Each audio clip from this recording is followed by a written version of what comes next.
네, 뉴스업 시작하겠습니다. 오늘 아침 서울 등 내륙 기온이 한 자릿수로 곤두박질하며 초겨울 같은 추위가 기승입니다. 설악산엔 올가을 첫 눈이 기록됐고 내일은 오늘보다 기온이 더 떨어지면서 추위가 절정을 이룰 전망입니다. 취재기자 연결하겠습니다. 정혜은 기자, 기온이 얼마나 떨어졌나요? 네, 오늘 아침 가장 추웠던 곳은 강원 산간입니다. 설악산 기온이 영하 1.3도까지 떨어졌고 체감 온도는 영하 8.2도까지 곤두박질했습니다. 그 밖에 과천 중앙동 기온이 1.4도까지 내려갔고요. 경기도 파주 기온도 2.3도까지 내려갔습니다. 서울도 5.3도로 올가을 최저 기온을 기록한 상황입니다. 하루 사이 아침 기온이 10도 가까이 떨어진 건 겨울에나 확장하는 찬 대륙 고기압이 우리나라로 확장하면서 강한 한기가 유입됐기 때문입니다. 특히 기온이 영하로 내려간 설악산 등 강원 산간 지역에서는 첫눈이 기록됐는데요. 설악산 국립공원 사무소는 밤사이 중청대피소를 중심으로 진눈깨비가 내리면서 일부 쌓인 곳이 있다고 밝혔습니다. 그 밖의 지역에서도 기온이 0도 안팎까지 떨어지면서 첫설이나 첫 얼음이 관측될 수 있을 것으로 보입니다. 지난해보다는 약 보름 이상 빠른 수준입니다. 때이른 추위는 오늘 밤사이 더 강해지면서 내일 아침 절정에 달하겠습니다. 내일 아침 출근길 서울 기온이 4도까지 떨어지면서 올가을 최저를 기록하겠고요. 파주와 강화 등 경기 일부 지역에서는 영하권 체감 추위가 나타나는 곳이 많겠습니다. 네, 이번 추위가 언제까지 이어질까요? 네, 이번에 성급히 찾아온 이 동장군의 심술은 쉽게 누그러들지 않을 것으로 보입니다. 이번 주 추위가 이어지다가 주 후반 잠시 예년 기온을 회복하겠지만 주말과 휴일을 지나서 다음 주 월요일부터는 또다시 서울 등 내륙 기온이 5도 안팎까지 곤두박질하면서 이번 주 초반과 같은 추위가 기승을 부릴 전망입니다. 기상청은 당분간 이른 추위가 지속하면서 기온 변화가 클 것으로 보이는 만큼 독감 등 호흡기 건강 관리에 각별히 유의해달라고 당부했습니다. 지금까지 과학기상부에서 YTN 정혜윤입니다. 네, 경찰이 캄보디아에서 송환한 피의자 64명에 대한 강도 높은 수사를 이어가고 있습니다. 경찰은 이들 가운데 신병 확보가 필요한 피의자 일부에 대해 구속영장을 신청했습니다. 표정호 기자가 보도합니다. 경찰은 캄보디아에서 송환한 피의자들을 체포한 뒤 각 시도경찰청으로 보내 수사를 진행하고 있습니다. 충남경찰청과 경기 북부경찰청은 집중 수사관서로 지정돼 각각 45명, 15명이 압송됐고 나머지 4명은 1명씩 전국 경찰관서로 흩어졌습니다. 이들은 캄보디아 범죄 조직에서 한국인들을 상대로 피싱 사기를 벌이거나 범행에 쓰인 통장을 제공한 혐의 등을 받고 있습니다. 서울 서대문경찰서 유치장에도 1명이 구금됐는데 리딩방 사기에 활용된 통장 명의자로 알려졌습니다. 경찰은 캄보디아 당국으로부터 확보한 휴대전화 등 압수물 분석을 병행하고 있으며 모든 피의자를 상대로 마약 투약 여부도 확인 중입니다. 또 피의자들 일부에 대해선 다시 국외로 나갈 수 없도록 출국 금지한 것으로 전해졌습니다. 경찰은 송환된 64명의 피의자 가운데 신병 확보가 필요한 피의자 일부에 대해선 구속영장을 신청한 것으로 파악됐습니다. 경찰은 이들이 해외에서 온라인 스캠에 가담했다는 범죄의 특이성을 고려하면서도 구체적 범행 경위를 조사해 개별 피의자의 가담 정도 등을 감안했다고 설명했습니다. 멀리 캄보디아에서 벌어진 범행을 확인해야 하는 경찰이 핵심 가담자들의 신병을 충분히 확보할 수 있을지 관심이 쏠리고 있습니다. YTN 표정호입니다. 송환된 한국인 중 일부에 대한 구속 전 피의자 신문은 며칠 내로 열릴 전망입니다. 이들 상당수가 범죄 피의자인 동시에 감금 피해자인 만큼 범행 가담 정도에 따라 구속 여부가 갈릴 것으로 보입니다. 양동훈 기자입니다. 이번에 국내로 송환된 사람 대부분은 현지 범죄 단지에 있다가 캄보디아 수사당국 단속에 걸려 체포된 것으로 전해졌습니다. 경찰은 이들 중 대다수가 한국인 대상 피싱 범죄에 연루됐을 것으로 보고 송환을 위한 전세기에 태우자마자 피의자 신분으로 체포했습니다. 경찰은 이들 각각이 얼마나 깊게 범죄에 연루됐는지 구체적으로 어떤 범행을 저질렀는지를 확인하고 있습니다. 영장이 신청된 피의자들의 구속 전 피의자 신문도 조만간 열릴 예정인데 범행 가담 정도가 얼마나 입증됐는지가 발부 여부를 가를 전망입니다. 특히 이들 대부분은 범죄 피의자이면서 현지 조직에 감금된 피해자이기도 한 만큼 강제로 범행에 동원됐는지도 중요한 판단 기준이 될 수 있습니다. 차장검사 출신 변호사는 YTN과의 전화통화에서 실제로 이들이 거짓말에 속아 캄보디아로 갔는지, 폭행과 강압에 못 이겨 범행했는지를 확인하는 것이 핵심이라고 설명했습니다. 경찰은 앞서 이들에 대한 조사를 통해 캄보디아에서 벌어진 범행 전모를 밝히겠다고 강조하기도 했습니다. 체포된 사람들의 국내 조사를 통해서 보이스피싱 규모를 조직을 전모를 항상 밝히는 데 주력을 하도록 하겠습니다. 피의자 다수의 신병이 확보될 경우 경찰 수사에도 더욱 탄력이 붙을 것으로 보입니다. YTN 양동훈입니다. 범죄단지에서 고문 끝에 숨진 20대 한국인 대학생에 대한 부검이 오늘 오전 캄보디아에서 진행됩니다. 구체적인 사망 원인과 잔혹했던 고문 피해가 확인될 수 있을지 주목됩니다. 캄보디아 프놈펜에서 김다연 특파원이 보도합니다. 캄보디아 수도 프놈펜에 있는 한 사원입니다. 지난 8월 범죄단지에서 숨진 20대 대학생 박모 씨의 시신이 안치된 곳입니다. 한국인들이 여기로 오는 거 맞대요? 다 고래는 만 원다. 고래 지금 옆에 만 원네. 한국 사람들 다 거의 좀 잔인한 고문 끝에 숨진 것으로 추정되는데 2달째 가족의 품으로 돌아가지 못하고 있습니다. 송환을 합의한 한국과 캄보디아 당국은 오늘 오전 공동부검을 실시합니다. 국립과학수사연구원 법의관이 부검을 주도하고 경찰청과 경북경찰청 수사관도 조사에 참여합니다. 시신 같은 거 특이사항 들으신 거 있으신지. 지금 내일 일정대로 해봐야죠. 일단은 지금 저리 말씀은 없고요.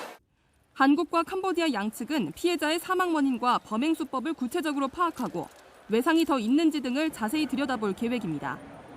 박 씨의 장기 훼손 여부도 함께 확인할 방침인 것으로 알려졌습니다. 부검 결과는 공식 통보를 거쳐 국내 수사기관에도 공유됩니다. 앞서 현지 캄보디아 경찰은 검안을 통해 사망 원인을 고문으로 인한 심장마비로 판단했습니다. 캄보디아 내무부도 1차 부검에서 심장마비로 숨졌고 몸에 타박상이 다수 발견됐다면서 폭행에 의한 사망이 의심된다고 밝혔습니다. 박 씨의 시신은 현지에서 화장돼 국내로 송환될 것으로 보입니다. 캄보디아 당국과의 공동 부검을 통해 범죄 조직의 잔혹했던 고문 실상과 사망 원인 등이 더 구체적으로 확인될 수 있을지 주목됩니다. 캄보디아 프놈펜에서 YTN 김다현입니다. 정부가 제2의 캄보디아 사태를 막기 위해 취업 공고 모니터링을 강화합니다. 고수익을 내세운 허위 광고를 걸러내겠다는 건데 청년들이 해외로 떠나는 근본적인 이유인 청년 고용 문제를 해결하지 않는다면 미봉책일 수밖에 없습니다. 염혜영 기자입니다. 월 1,000만 원에 달하는 고수익 일자리라는 말에 속아 캄보디아 범죄단지로 들어간 청년들. 지인 소개 혹은 SNS나 취업 포털 등에 올라온 공고를 보고 출국한 경우가 많았습니다. 정부가 고수익 등의 표현을 담은 취업 공고를 걸러내고는 있지만 역부족입니다. 고수익이라든지 500만 원 이상이라든지 이런 연관 검색가 되면 자동으로 필터링 되도록 했습니다. 그래서 경찰하고 협업해가지고 1,200건 정도 적발했는데 지금 더 고도화돼가지고 지금 취업 포털이 아니라 DM으로도 발송하고 아니면 요즘 그린 파일로 그러니까. 고용노동부는 이번 주 취업 포털 대표들을 불러 대책회의를 열기로 했습니다. 인공지능을 활용한 모니터링을 비롯해 정부와 민간 기업의 정보 공유 체계 구축 등을 논의할 것으로 보입니다. 다만 청년 고용률이 지금처럼 낮아서는 이런 대책은 그야말로 임시 방편에 불과할 거라는 지적도 나옵니다. 지난달 청년 고용률은 1년 전과 비교했을 때 0.7%포인트 떨어져 지난 2009년 금융위기 이후 최장기간 하락세를 기록하고 있습니다.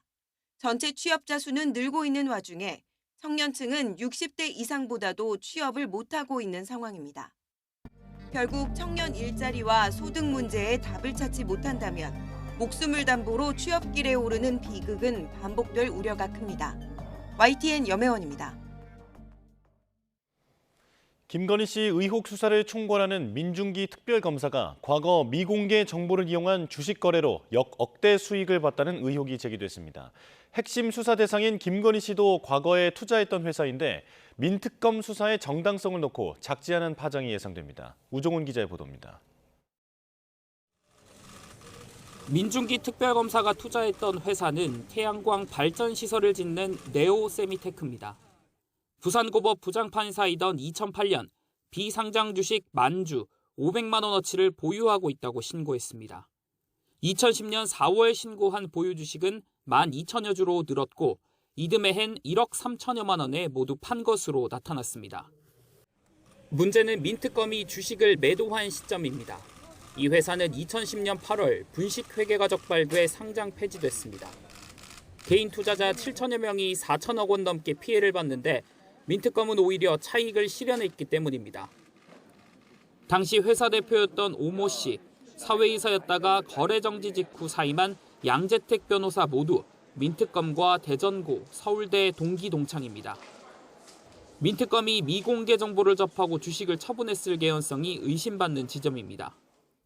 이에 민특검은 특검팀을 통해 지난 2000년 초 회사 관계자가 아닌 지인의 소개로 3천에서 4천만 원을 투자했고 증권사 직원 권유로 판 것이라고 간접 해명했습니다. 하지만 오 대표와 친분 여부는 물론 매도 시점을 밝히지는 않았습니다. 이 회사는 공교롭게도 특검팀의 핵심 수사 대상인 김건희 씨 조사 과정에서도 언급됐습니다.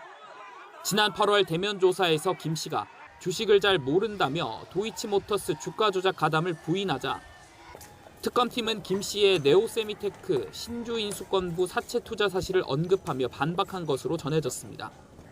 김 씨 수사를 총괄하는 민특검이 유사한 의혹에 휘말리면서 수사의 정당성에도 작지 않은 파장이 불가피해 보입니다. YTN 우종훈입니다.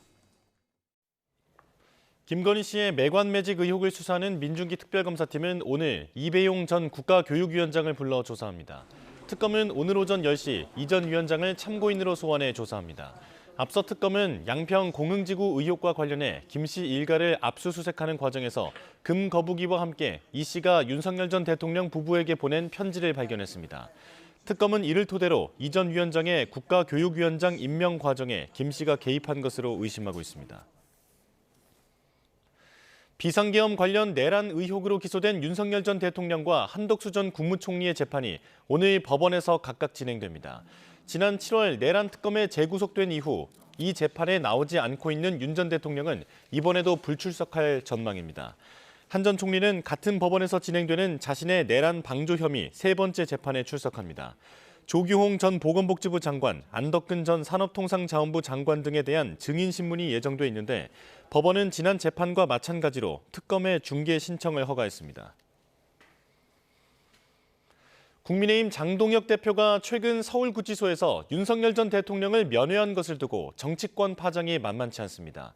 11호 부동산 대책을 놓고도 정부의 보유세 강화 등 세제 개편 가능성이 화두가 되며 여야 공방이 이어지고 있습니다. 임성재 기자의 보도입니다.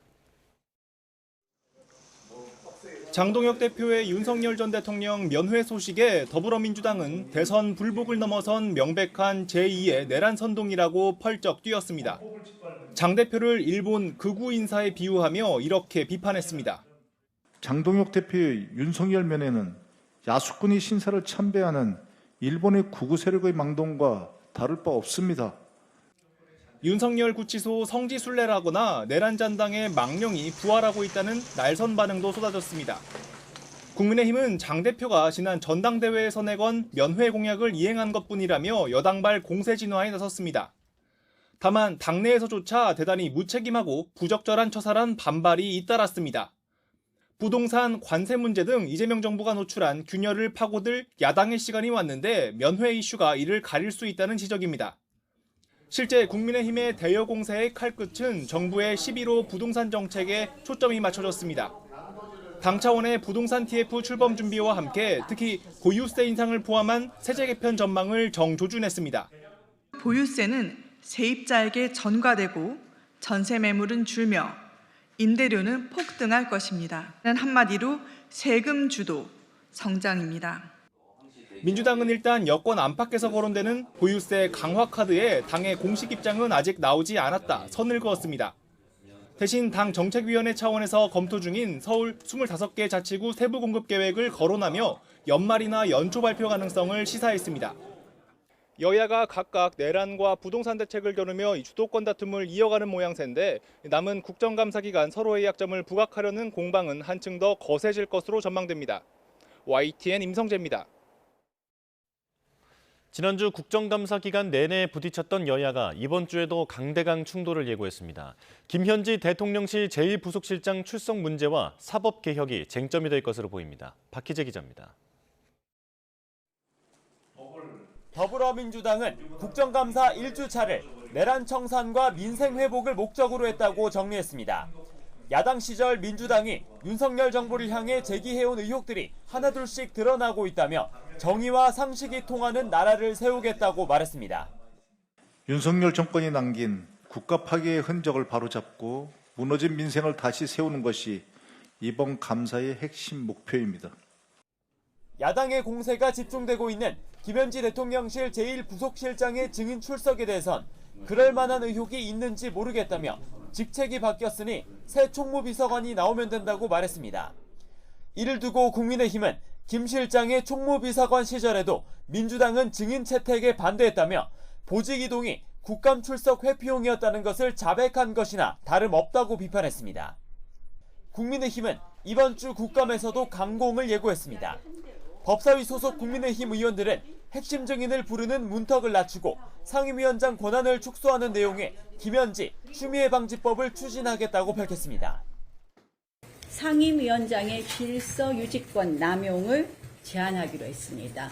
책임 회피를 막고 국회가 진실을 규명할 수 있는 최소한의 권한을 확보하게 될 것입니다. 이와 함께 민주당은 대법관 증원 등을 포함한 사법개혁안 발표도 예고했는데 재판 소원 사안은 좀 더 공론화 작업을 거치는 데 무게를 두는 분위기입니다. 이에 대해 국민의힘은 사법개혁은 이재명 대통령을 무죄로 만들기 위해 조희대 대법원장 체제를 겨냥한 사법부 흔들기일 뿐이라고 비판했습니다. 국감 2주차에도 여야는 사법개혁과 윤석열 전 대통령 재판 등 주로 법제사법위원회 사안을 놓고 충돌을 이어갈 것으로 보입니다. YTN 박희재입니다. 네, 계속해서 정치권 상황 짚어보겠습니다. 차재원 부산가톨릭대 특임교수 최소영 시사평론가와 함께하겠습니다. 어서 오십시오. 안녕하세요. 네, 자 캄보디아 사태부터 짚어보겠습니다. 현지에서 송환된 한국인들이 경찰 수사를 받고 있는데요. 국민의힘은 피의자의 송환을 실적으로 포장하고 있다라고 비판하고 있습니다.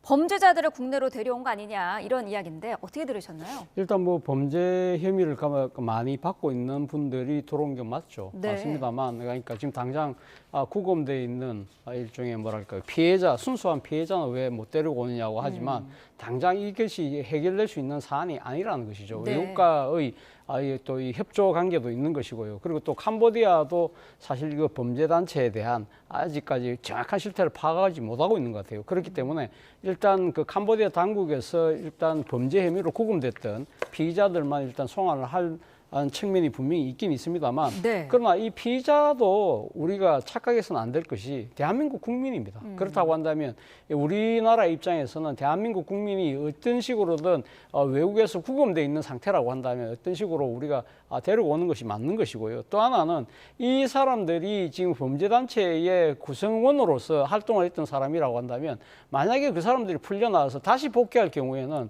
또 다른 한국인의 피해가 클 수밖에 없다는 그런 측면도 고려를 했을 것이고요. 네. 또 하나는 이 사람들을 데리고 옴으로써 이 사람들에 대한 처벌과 아울러서 이 사람들이 그 범죄단체에 대한 여러 가지 정보들을 갖고 있을 거 아니에요. 그렇다고 한다면 정말 억울하게 그러니까 정말 순수하게 피해자로 지금 잡혀 있는 사람들을 구출하는 데로 도움이 될 수 있는 측면이 있기 때문에 네. 아마 지금 뭐 정부 입장에서는 이 사람들을 긴급하게 소환할 수밖에 없었다는 생각이 듭니다. 네, 정부와 민주당은 말씀하신 것처럼 우리 국민이니까 일단은 데려와서 우리가 처벌을 해야 된다라는 그런 이야기거든요.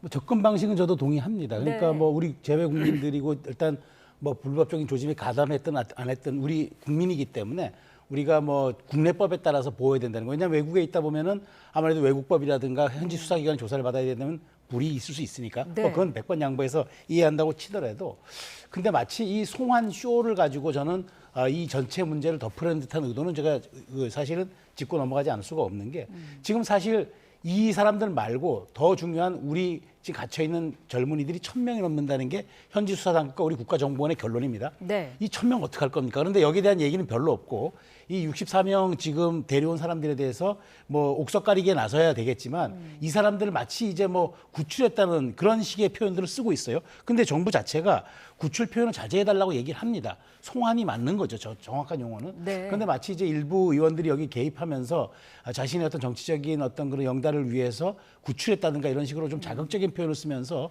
자신의 어떤 홍보에 집중하고 있는데 이런 것들이 오히려 본질적인 사태에 정말 해결을 흐릴 수가 있다는 생각이 들고요. 네. 어찌됐건 지금 이렇게 개인 플레이나 할 것이 아니라 정작 중요한 거는 캄보디아 정부와 앞으로 어떤 식으로 이걸 공조를 통해서 남은 1,000명의 문제를 해결하고 그다음에 이런 유사 사례가 재발하지 않도록 어떤 과정을 통해서 그러면 제도적으로 할 것인가. 뭐 코리안 영사데스크 지금도 전혀 진전이 없는 상황이라는데 이런 부분들에 해야지 이 마치 이제 64명을 데려오는 거를 정말 그 현장 중계하듯이 이렇게 물려주면서 마치 국민들에게 우리 할 도리는 다 했다는 식으로 비춰지는 건 오히려 이게 본말 전도일 뿐만 아니라 문제 해결에 전혀 도움이 되지 않는다는 점을 지적드리겠습니다. 네, 캄보디아와 정부와는 그 합동 대응 TF를 이제 설치하기로는 했는데 공조가 잘 이루어질 수 있을까요? 뭐 제가 생각했을 때는 캄보디아도 이번 사안에 대해서 일종의 뭐 사안의 엄중성, 심각성을 아마 제대로 느끼고 있는 것이 아닐까라는 생각이 듭니다. 네. 사실 이런 문제로 이 1개국의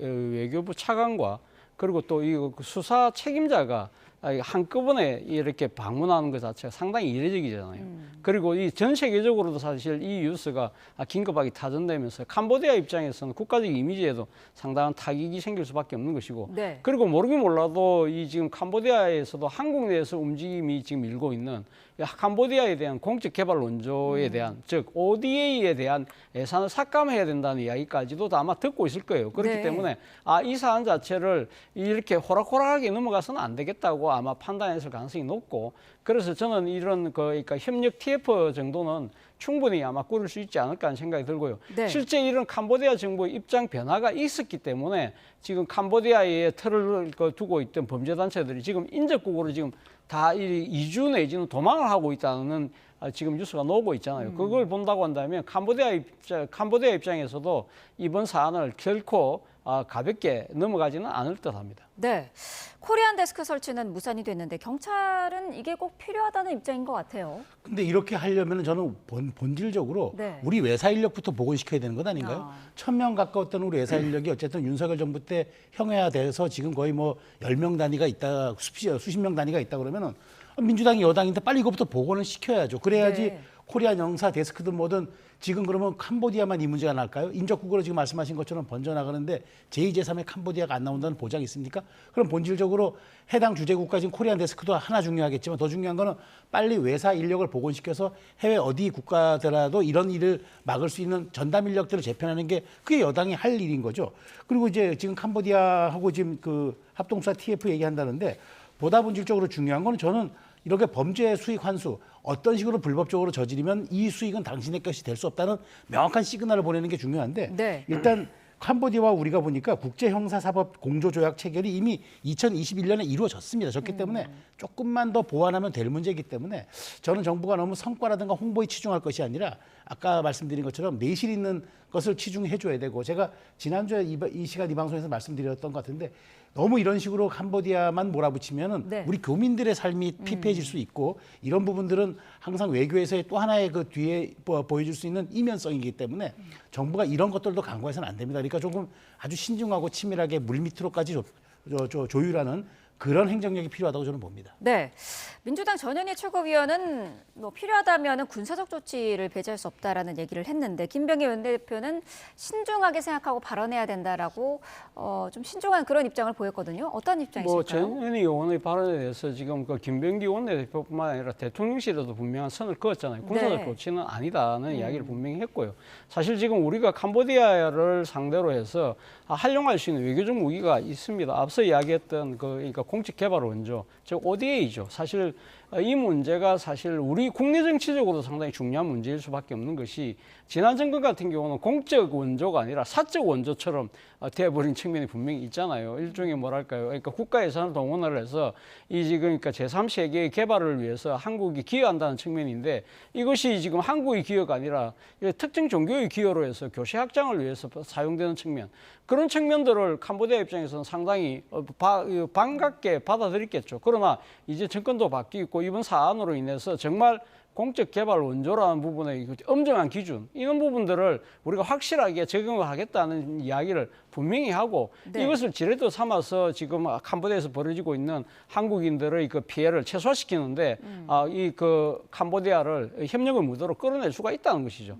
사실 이 군사적 조치라는 것은요 외교적 수단이 다 소진되고 난 뒤에 마지막으로 정말 쓰는 최후의 수단이잖아요. 그리고 또 하나는 아마 소말리아의 해적들을 지금 이렇게 소탕할 때의 그런 사례들을 이야기하면서 군사 조치를 이야기하시는 분들이 있는데 네. 사실은 캄보디아 같은 경우는요. 훈센 일가가 지금 40년 넘게 완벽하게 지금 이렇게 전국을 장악하고 있는 상황이기 때문에 이 무정부 상태였던 소말리아와 상태가 다르다는 겁니다. 네. 그렇기 때문에 이 군사 조치라는 것은 절대 가볍게 언급할 수 있는 사안은 아니라고 봅니다. 네, 이 군사적 조치 같은 자극적인 단어들을 정치권에서 언급하는 거에 대해서 우려의 목소리가 있는 건 사실이에요. 그렇습니다. 그러니까 제가 아까 말씀드린 대로 송환에 불과한 것을 구출이라고 표현하고 마치 무슨 작전, 군사작전 하듯이 이렇게 얘기하고 그다음에 양쪽에 도열해가지고 송환한 사람들을 전부 이렇게 경찰들이 끌어오는 모습들이 국민들에게 어떻게 비칠 것인가. 그러다 보니까 캄보디아 자체가 무슨 굉장히 지금 내전이 벌어지고 치안이 불안한 상태라고 하지만 실질적으로 일반 국가와 거의 다름이 없어요. 네. 범죄 조직들이 과거 중국 카지노 단지를 중심으로 해서 활개를 치고 판을 벌리고 있다는 이 차이가 있을 뿐이지 일반 평범한 우리 동남아시아 국가 다를 바가 없어요. 더더군다나 캄보디아도 주권국입니다. 그 주권국가를 상대로 우리가 교민과 우리 자국민을 보호한다는 이유로 군사적 행위를 한다고요?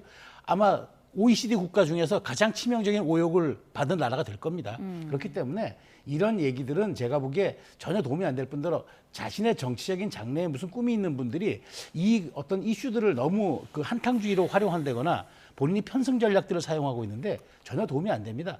여당과 최고위원 이런 분들은 국정 운영에 대한 무한 책임의 같은 동반자입니다. 똑같은 책임을 지고 있는 분들인데 이런 일들을 너무 가벼이 이슈 내용적으로만 할 것이 아니고 네. 보다 본질적으로 재발하지 않도록 하고 지금 이런 국가들에서 벌어지고 있는 것들이 다른 나라에서 벌어질 때 우리가 선제적으로 어떻게 조치해야 될지 이렇게 조금 더 선제적이고 그다음에 제2, 제3의 이런 좀 참담한 일들을 예방할 수 있는 그런 제도와 방침을 마련하는데 시스템을 둬야죠. 네, 자 오늘 양국이 합동대응 TF도 회의를 한다고 하는데요.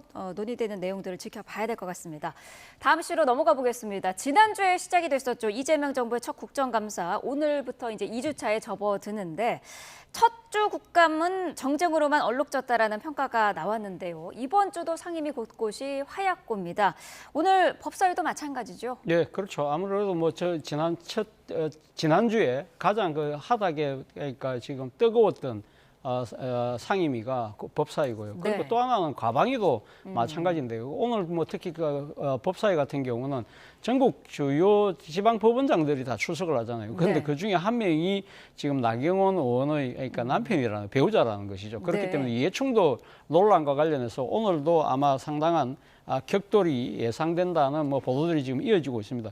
그리고 또 하나는 지금 민주당 일각에서 나오는 이야기가 대부분에 대한 3차 국감을 하자는 이야기인데 이것도 네. 상당히 이례적인 것이기 때문에 과연 이것을 할지 이 때에 따라서 상당한 또 이 여야간 이 언성이 높아질 수 있는 그런 사안이 아닐까라는 생각이 들고요. 앞서 제가 잠깐 언급했습니다만 과방위 같은 경우도 네. 사실 지금 방송을 둘러싼 이 여야 간의 대치 국면이 워낙 지금 치열한 상황이고요. 그리고 또 이 지난주 같은 경우는 박정원 의원과 김우영 의원이 또 이렇게 공개적으로 충돌을 하지 않았습니까? 그건 상당히 이례적인 모습인데 이러한 부분들이 이 감정의 앙금이 쉽게 지금 가라앉지 않고 있는 상황이기 때문에 그리고 또 하나는 지금 방송이라는 주제 자체가 워낙 민감한 주제다 보니까 이 지금 방송 관련된 여러 가지 국감의 일정이 남아 있다는 거예요. 그렇기 네. 때문에 이런 부분들에 대해서 여야 스스로가 어느 정도의 감정을 가라앉히고 정말 논리와 이성을 가지고 정책을 다뤄나가는 그러한 정말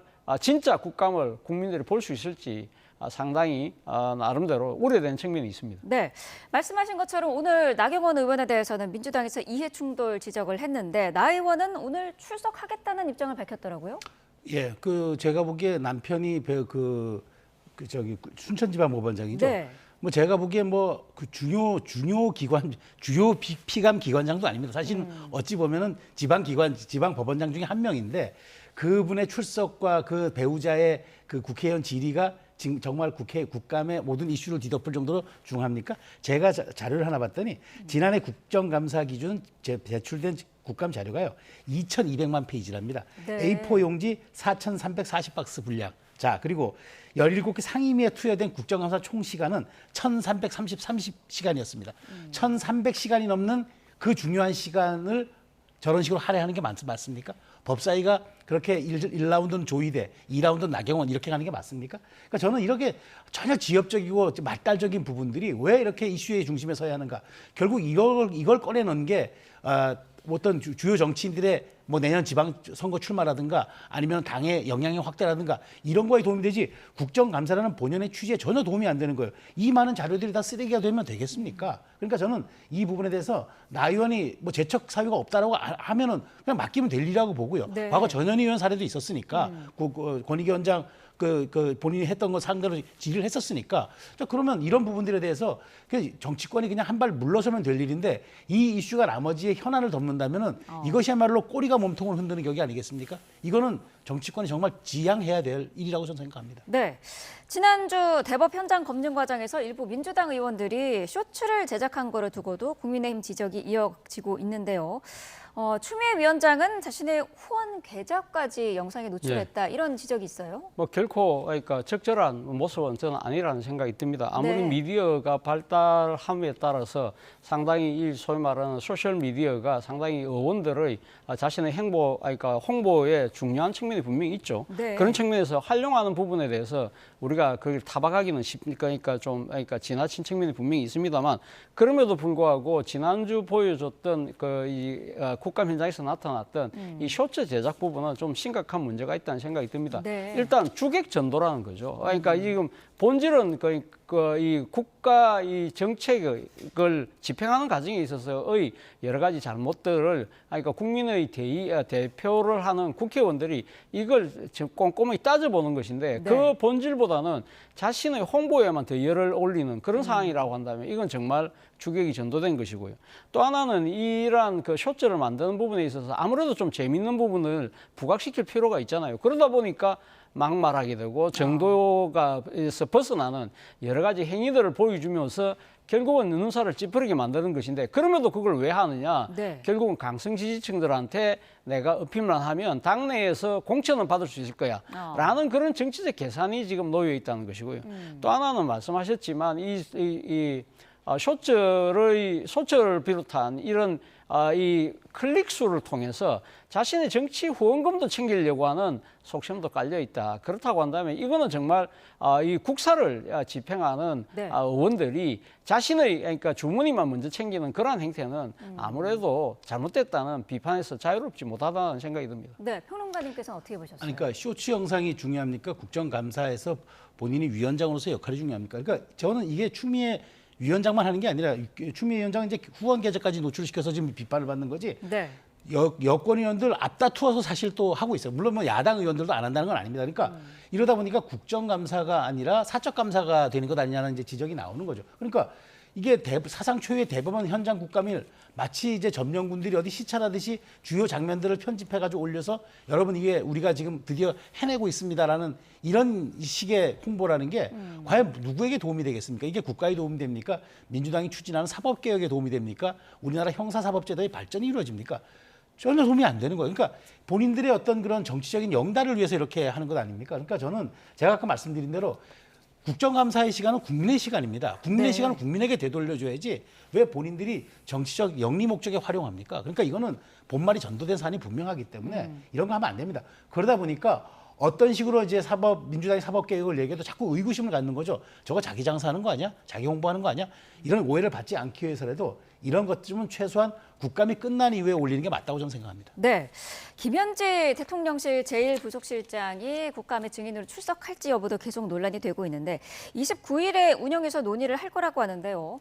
어제 김병기 민주당 원내대표 이야기를 들어보면 출석할 필요가 없다는 부분에 좀 방점이 찍혀 있는 것 같더라고요. 예, 뭐 출석할 필요가 없다는 쪽에 방점이 찍혀 있는데요. 저는 네. 뭐 이런 부분들에 대해서는 민주당이 좀 더 당당할 필요가 있다는 생각이 들고요. 어제 김병기 그러니까 원내대표가 이야기했던 여러 가지 논리가 국민들 다수가 아마 궁색하다고 느낄 수밖에 없을 것 같아요. 네. 사실 이 논란이 불거진 것이 지난 9월 24일 날 국회 운영위에서 국정감사의 정인 채택 문제를 논의하는 과정에서 불거졌던데 당시만 하더라도 김현지 부속실장이 총무비서관이었거든요. 그런데 총무비서관이 그러니까 이 민주화 이후에는 전부 다 국감에 출석을 했는데 김현지 당시 총무비서관만 속 빼간다는 식의 주장을 민주당에서 먼저 이야기를 했어요. 그러다 보니까 일종의 걸거부스럼을 만든 것이고 그리고 또 며칠 뒤에 바로 또 이 인사이동을 통해서 제1부속실장으로 가면서 제1부속실장은 그동안 국감에 나간 전례가 없기 때문에 이제는 못 나갈 거야 라고 이야기하니까 야 이거는 뭐 지금 이 김현지가 누구길래 국감에서 빼기 위해서 인사했다는 그러한 오해를 또 불러일으켰잖아요. 그런 부분들이 정말 문제가 있다는 것이고요. 사실 이 김현지 실장의 논란 자체가 사실 민주당이 만약에 야당이었다고 한다면 과연 이렇게 할 수 있을까라는 또 이런 비판에서도 자유로울 수가 없다는 것이고요. 그러다 보니까 뭐 최고 존엄이다, 조희대 대법원장보다 더 세다 그런 식의 정말 불필요한 프레임을 민주당 스스로가 자초했다. 그렇다고 한다면 이 프레임을 스스로 깨는 것도 저는 민주당의 몫이라는 생각이 듭니다. 네, 어떻게 평가하실까요? 네, 우리가 흔히 이제 이런 말을 비유하잖아요. 뭐 코끼리는 생각하지 말려 그러면 코끼리가 생각나고 파란 하늘 생각하지 말려 그러면 파란 하늘 생각나듯이 김현지는 아니야. 김현지가 출석할 필요가 없어요라고 얘기할수록 김현지 블랙홀은 더 심화되는 겁니다. 네. 뭘 보지 말라 할수록 사람들이 더 보고 싶은 욕망들이 있거든요. 근데 왜 이렇게 국민들은 김현지에 대해서 궁금해할까? 별로 궁금해하지 않는데 중요한 건 알고 싶은 사람들. 뭐 우리가 학력 뭐 출신지 이런 게 알고 싶지 않아요. 이 사람이 걸어온 길이 어떤 길인가 1급 공무원으로서 대통령 부속실장으로서 대통령의 가장 판단에 지근거리에서 주요한 영향력을 행사하고 있는 1급 공무원이 거의 어떤 식의 경로를 걸어왔는가 그리고 대통령실에 입성해서 총무비서관 맡을 때까지 뭘 했는가 이걸 좀 듣고 싶은 건데 네. 필요가 없다는 거예요. 그 총무비서관 당시 때는 당연히 나가야 할 자리인데 나가지 않는다고 하다가 자리 바꿔놓고 지금은 나갈 수 있다고 하다가 굳이 나갈 필요가 없다고 그렇게 말을 바꾸면 국민이 바보입니까? 전 자꾸 차 교수님 말씀에 제가 동의하는 거는 이 부분이 자꾸 여권이 감싸면 감쌀수록 더 큰 블랙홀이 될 겁니다. 이번 국감 제가 지난번에 말씀드린 것처럼 조의대로 시작해서 김현지로 끝날 겁니다. 자 이제 운영위가 29일 날 있다 보니까 김현지로 끝날 텐데 결국 이렇게 되면은 국민들은 국정감사에서 남는 기억은 김현지 그다음에 하나 조희대 이렇게 2명 기억할 겁니다. 그렇다면 이게 과연 여권에 도움이 될까요? 더 크게 불거지기 전에 이런 일들은 그냥 햇볕에 노출시키는 게 맞습니다.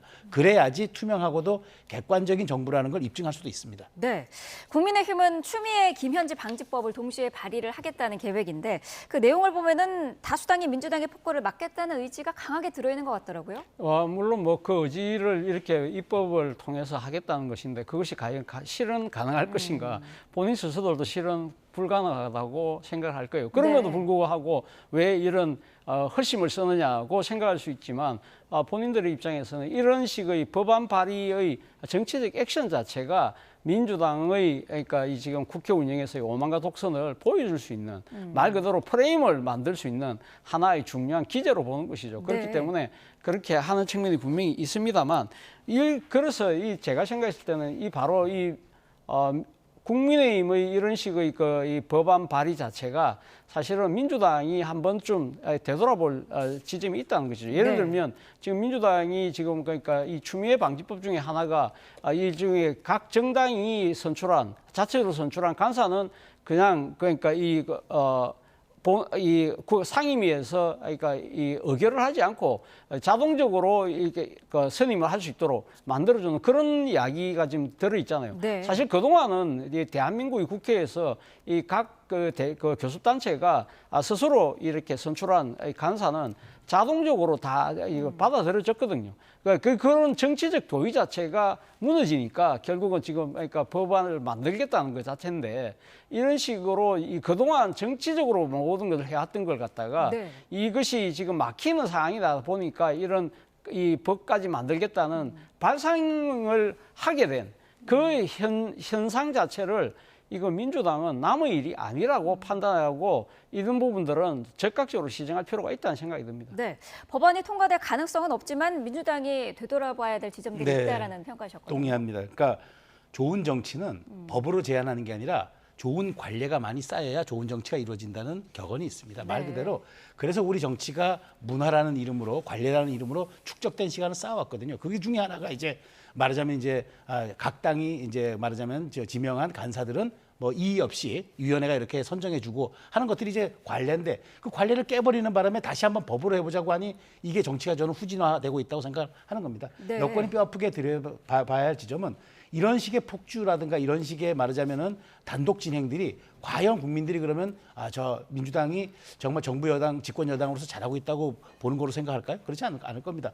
오히려 이재명 정부의 골든타임만 소비하고 있다고 생각하는데 이렇게 강하게 드라이브 거는 게 결코 국정 운영에도 도움이 안 되지만 이게 민주당의 확장성에도 도움이 안 된다는 거 알아야 될 겁니다. 이게 매우 쉬운 얘기입니다. 정치는 법으로 하는 것보다 관례와 문화로 하는 겁니다. 네, 자, 이 부분도 잠깐 좀 짚어보죠. 장동혁 국민의힘 대표가 윤석열 대통령 면회를 다녀왔더라고요. 당 대표 후보 시절의 공약이었는데 시기를 좀 고민한 듯하더니 지난주에 다녀왔어요. 네. 시기적으로는 어떻게 보시나요? 뭐 한마디로 제가 생각했을 때는 정치적 빚갚기를 한 것이 아닐까라는 생각이 듭니다. 지난 전당대회 때 본인이 윤 전 대통령에 대한 면회를 주장함으로써 강성 지지층들로부터 지지를 받아서 결국 그러니까 당 대표까지 됐잖아요. 네. 그러니까 일종의 정치적 채무가 있는 것이죠. 그런데 이 채무를 그러니까 상환을 해야 되는데 상환하려고 하니까 본인의 주머니 사정이 넉넉치 않은 겁니다. 당 지지율도 그렇고 본인 스스로에 대한 평가도 지금 그렇게 썩 호의적이지 않기 때문에 그러다 보니까 지금 가장 그러니까 이 지금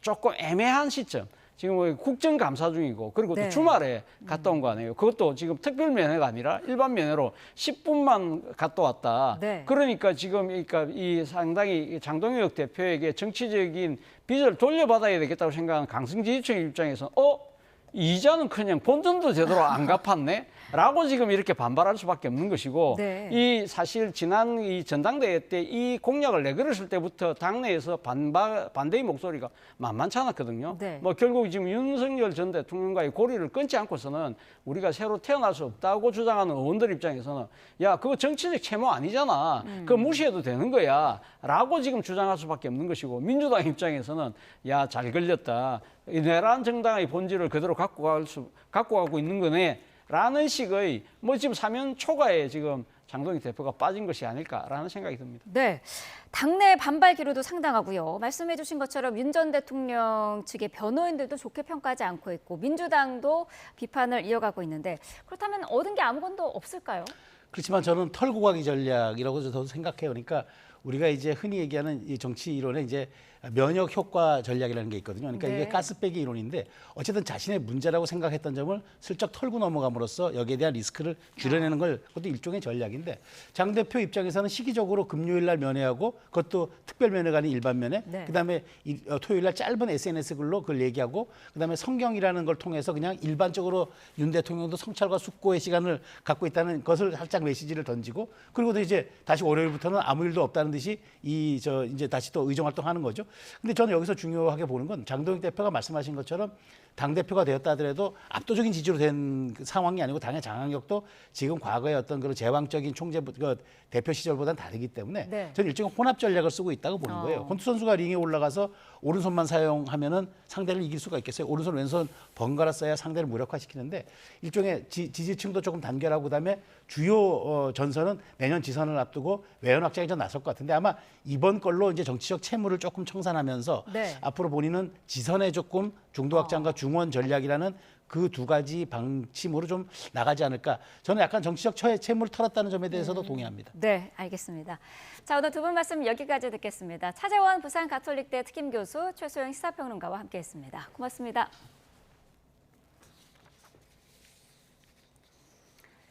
네, 국민의힘 최고위원회의가 지금 열리고 있습니다. 2주째로 접어든 국정감사 상황을 점검하고 민중기 특별검사의 주식거래 의혹 등을 함께 비판할 예정인데요. 현장으로 가보겠습니다.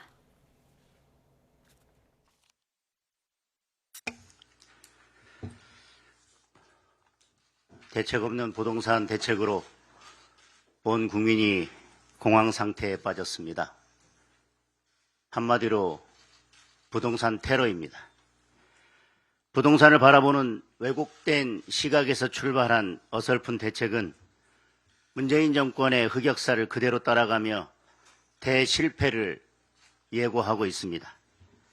가진 자와 못 가진 자를 갈라치는 정책, 민간 공급을 가로막는 반시장적 정책은 결코 성공할 수 없습니다. 이제 남은 것은 세금 폭탄입니다. 문재인 정권의 몰락은 부동산에 대한 세금 폭탄에서 시작됐습니다. 무모한 이재명 정권이 문재인 정권의 세금 폭탄까지 가피한다면 결과는 자명합니다. 시장을 배신한 대가는 정권의 몰락입니다. 586 정권의 사회주의 경제 실험은 혹독한 대가를 치르게 될 것입니다. 제발 냉장고가 아니라 부동산을 부탁합니다. 민중기 특검이 이재명 정권을 향해 자폭 테러를 했습니다. 정권의 몰락을 막으려면 민중기 특검을 즉각 해체하고 민중기 특검에 대한 특검을 실시해야 합니다. 도둑놈이 몽둥이 들고 설치는 것을 넘어서 경찰청장 행세를 하고 있는 꼴입니다. 이 정도 뻔뻔함은 전과 22범의 범죄자 정권이 아니면 상상도 하기 힘든 일입니다. 주식시장에서 장난치면 패가 망신한다는 것을 확실히 보여주겠다고 큰소리친 사람이 이재명 대통령입니다. 민중기 특검은 패가 망신이 아니라 개미들의 피눈물을 빨아 떵떵거리며 살고 있습니다. 그 더러운 손으로 주가 조작 사건을 수사하겠다고 가면을 쓰고 있습니다. 즉시 특검에서 물러나기 바랍니다. 지금 있어야 할 자리는 피의자석입니다. 제발 냉장고에 시래기 피자 말고 염치 좀 넣어둡시다. 이상입니다. 네, 장동혁 대표의 이야기 들어보셨습니다. 부동산 대책과 관련해서 반시장적 정책은 실패할 것이다라고 비판을 했고요. 주식거래 의혹을 받고 있는 민중기 특검에 대해서도 특검을 해체해야 한다라고 밝혔습니다. 자세한 내용은 이어지는 뉴스에서 계속해서 전해드리겠습니다. 네, 정부가 이번에 발표한 부동산 대책으로 오늘부터 서울 전역과 경기 일부 지역이 토지거래 허가구역으로 지정됐습니다.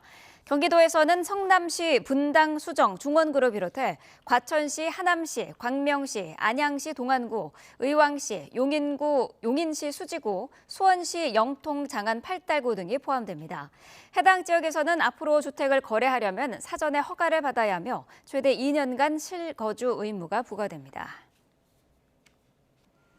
서울에 있는 한 사립학교 이사장이 교직원 등에게 자신의 손주와 반려견을 돌보게 했다는 이른바 갑질 의혹이 불거져 교육청이 감사를 벌였습니다. 부당한 노동 지시를 한 것도 모자라 학교 법인 예산까지 마음대로 사용한 정황이 드러났는데 서울시 교육청은 이사장을 경찰에 고발했습니다. 배민혁 기자의 단독 보도입니다. 학교 안에서 누군가 검은 강아지를 데리고 다니고 어린아이가 학교 안을 돌아다니는 모습도 보입니다. 서울의 한 사립학교 이사장 A씨가 교직원에게 자신의 손주나 반려견을 돌보게 한다는 의혹이 수개월 전부터 불거졌습니다. 서울시 교육청은 감사를 통해 A씨가 교직원에게 사적인 지시를 내린 것으로 판단했는데 지적사항만 10개가 넘었습니다. 먼저 A씨는 사립학교에서 차 타고 20분 거리 초등학교에 다니던 자기 손자 등하굣길을 교직원들에게 맡긴 것으로 나타났습니다. 당시 직원들은 순번을 정해 학교 법인 차량 등으로 이사장 손자 등하교를 챙겼는데 교육청은 지난해 3월부터 1년 가까이 이런 사적 노무가 이어진 것으로 봤습니다. 여기에 자신의 손주를 이 학교 학생들을 위한 현장 체험학습에 동행시키거나 교직원에게 자신의 반려견 산책과 배변 처리를 시킨 정황도 드러났습니다. 사립학교 구조상 선생님들은 문답도 해봤지만 자기는 어쩔 수 없다 이거예요. 이사장이 시키면. 이번 감사에서는 이사장 A씨가 학교 예산을 사적으로 사용한 정황까지 무더기로 나타났습니다. 교육청은 A씨가 종합소득세 납부, 손자의 돌봄 경비에 학교법인 예산을 썼고 자기 자녀를 학교법인 운영사업체에 명확한 업무 없이 채용하는 등 학교법인 예산 9천만 원가량을 부당 사용한 것으로 봤습니다. YTN 취재진은 이사장 A씨의 해명을 듣기 위해 수차례 연락했지만 답변을 들을 수 없었습니다. 서울시교육청은 감사 결과를 토대로 이사장 A씨의 임원 취임 승인 취소를 추진하는 동시에 횡령과 배임 등의 혐의로 경찰에 고발했다고 밝혔습니다. YTN 배민혁입니다.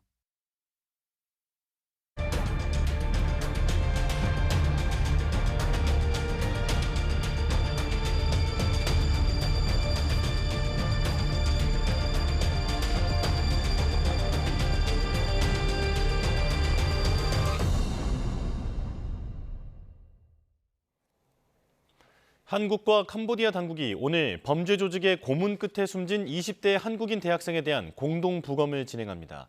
부검을 통해 구체적인 사망 원인과 고문 실상이 밝혀질지 주목되는데요. 캄보디아 특파원 연결해 자세히 알아보겠습니다. 김다현 기자. 네, 캄보디아 프놈펜입니다. 네, 지금 김 기자가 나가 있는 장소에서 부검이 이루어지는 겁니까?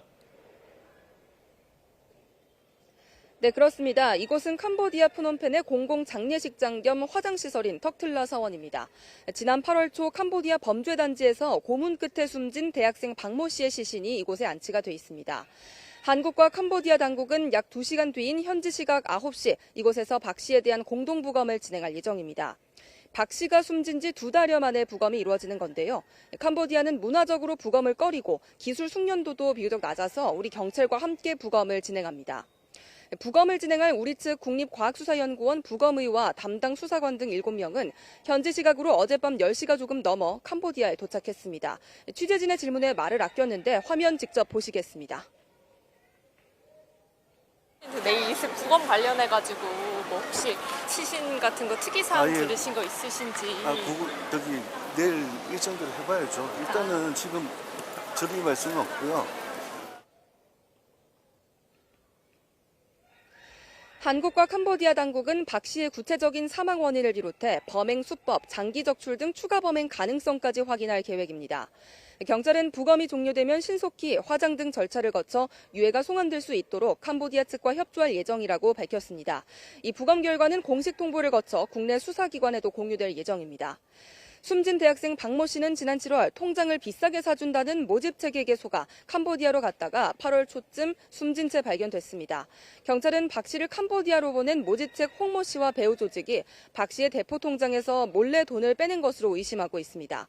이들이 범죄 수익금을 가로챈 걸 현지 조직원들이 알아채고 박 씨를 고문해서 돈을 받아내려다 살해했다는 것이 경찰의 판단입니다. 앞서 현지 캄보디아 경찰은 검안을 통해 사망 원인을 고문에 인한 심장마비로 판단했습니다. 지금까지 캄보디아 프놈펜에서 YTN 김다현입니다.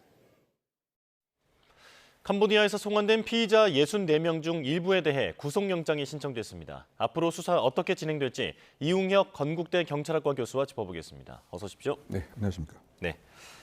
자, 64명 모두가 아니라 일부에 대해서만 구속영장이 신청된 상황입니다. 그렇다면 적극 가담자 그리고 소극 가담자를 구별해서 신청했다고 봐야 할까요? 네, 그렇게 볼 공산이 이제 큰 것이죠. 이 범죄 혐의가 이미 명확하게 소명된 그런 사람 위주로 구속영장이 신청됐을 가능성이 크고요.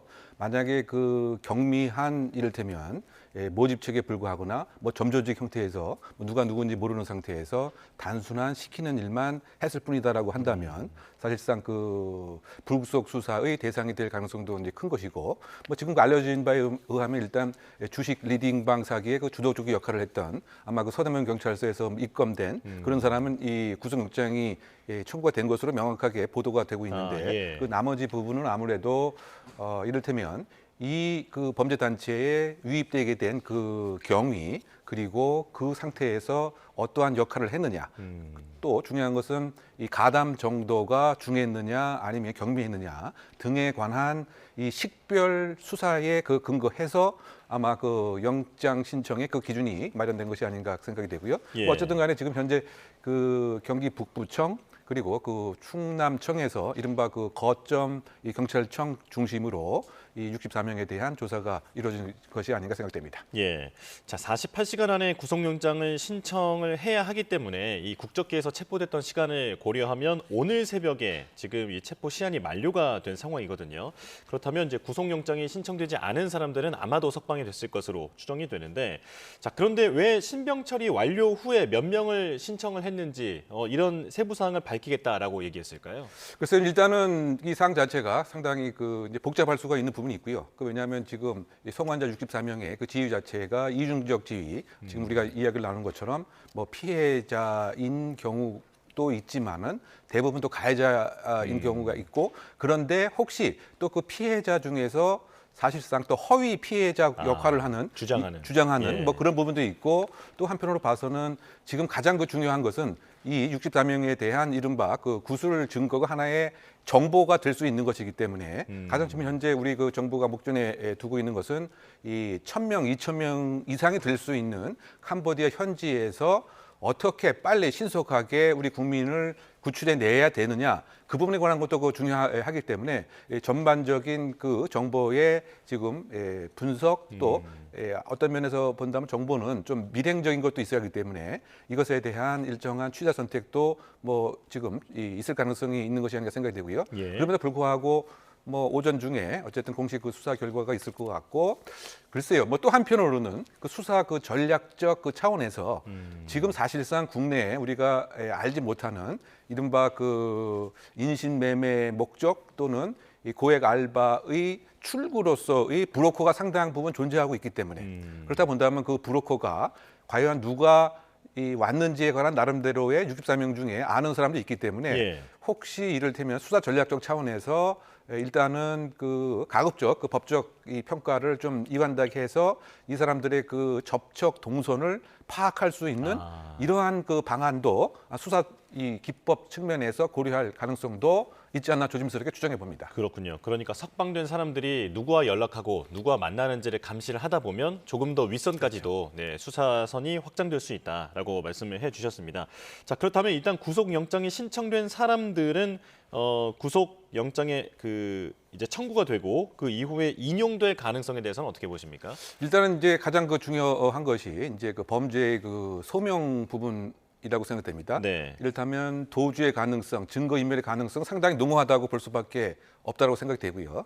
왜냐하면 이 해외에 이를테면 떠나서 일정한 조직 내에서 역할을 한 것으로 본다고 한다면 예. 사실상은 이 범죄 단체 조직의 일정한 비호 아래서 역할을 수행한다고 하는 그 자체가 뭐 증거 인멸의 가능성을 높게 보여주는 것이고, 또 그 범죄의 그 심각성이라고 하는 측면에서는 지금 우리의 입장에서는 이를테면 일단 우리 국내 형법에 입각한 사기죄에 접근하고 있지만 사실 이거를 큰 틀에서 보게 된다면 그 초국가 범죄입니다. 예. 왜냐하면 한 나라가 피해자가 된 것이 아니고 또 그 자금 수고와 자금 세탁도 여러 나라를 그 경유한 이른바 그 트랜스 내셔널 오거나이즈 크라임이라고 뭐 유엔 등에서 이렇게 명명을 하는데요. 예. 그러다 보니까 사안의 그 심각성이라고 하는 그 요건도 분명히 그 충족이 되는 것이고요. 그렇다고 본다면 어느 정도의 그 소명만 된다고 한다면 그 대부분